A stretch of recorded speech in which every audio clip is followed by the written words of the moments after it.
ముఖ్యంగా మనకి ఈశాన్యముగా ఉన్న మా నియోజకవర్గానికి ఈశాన్యముగా ఉన్న నందిమొప్పగం నుంచి స్టార్ట్ చేసాం. ముఖ్యంగా ఆ నందిమొప్పగం అనేది మత్స్యకార గ్రామాలు, అది చెన్నాయిపాలెం మత్స్యకార గ్రామాలు అవి.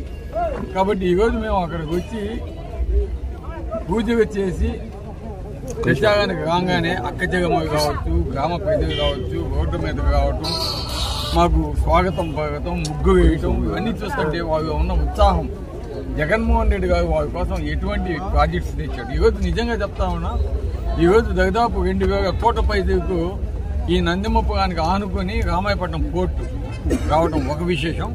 అదేవిధంగా ఇక్కడి నుంచి ఒక 15 కిలోమీటర్లు రామాయపట్నం పోర్టు తర్వాత దువ్వదిన ఫిషింగ్ హార్బర్ రావటం, ఈరోజు కొన్ని వేల మంది మత్స్యకారులకి ఉపాధి కలగడం కూడా నిజంగా చాలా సంతోషం. అందుకే కాబట్టి ఈరోజు ప్రతి ఒక్క గ్రామంలో కూడా ఉత్సాహంగా మహిళలు, పెద్దలు, యువకులు, ముఖ్యంగా యువకులు జయ జనాలతోటి ఏ విధంగా స్వాగతం చూసుకోవడం అర్థమవుతుంది.